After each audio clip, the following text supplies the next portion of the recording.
Hello, my name is Marielle Doenges and I wanted to cover cloud computing.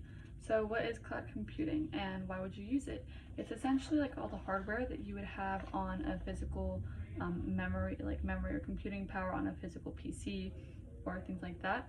But you can access these tools remotely and the physical devices are nowhere near site. Chapter 18 of Somerville's software engineering textbook covers this topic.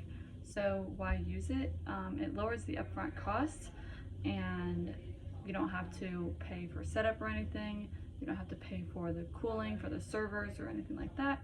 You just pay for what you use with cloud computing. So you typically find infrastructure as a service where you get things like servers and storage, or software as a service where you get programs like Gmail, and you will also have platforms as a service where you get things like Heroku, which is used for deploying and managing web applications.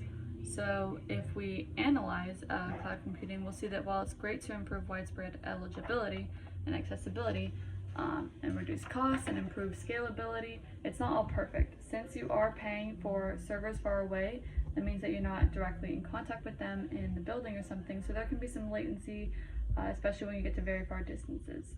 There are also concerns about security since you're putting your trust in big companies like AWS or Microsoft Azure to protect your data, which, they contain all your data. So redundancy can help minimize that risk. In this graph, you can see the increase of the market size presence of cloud computing and how rapidly it's grown from 2010 at just $24 billion to the year 2020, where its market share reaches over 156 billion. Clearly, this is an exploding and new hot topic. So because it's becoming so prevalent, there are plenty of researchers who are studying cloud computing and its effects. So I was reading from the International Cloud Computing Conference on IEEE 2 papers, where the first one from 2024 provides insights into improving resource efficiency and cost management by auto-scaling serverless platforms. These will book and release resources for you as your traffic grows or shrinks. So it's certainly a useful feature. Then from the 2022 conference, Dentist Jamie writes about reducing the start delay of AWS Lambda functions, which also offers some best practices for deployment that aims to reduce latency. A paper from Springer Berlin Journal discusses trade-offs of availability and partition tolerance in NoSQL databases, as they can be a little bit more difficult to manage their space efficiently in the cloud. All in all, I think it's pretty amazing that cloud computing has opened so many doors for small businesses to have access to computing resources that would otherwise have been too large of an upfront cost.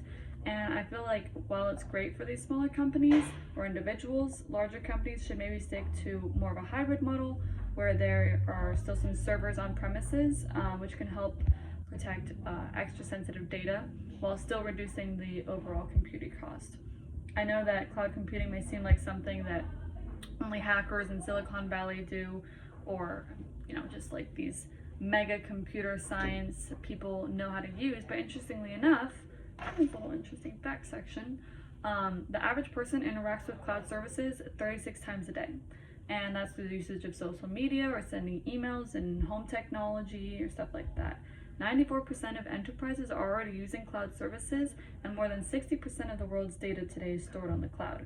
So it seems a little worthwhile then to mention some of the big companies who are playing a leading role in providing these cloud services, and those would be AWS, Microsoft Azure, and Oracle, and of course there are many others, but these are just a few notable ones that I wanted to mention.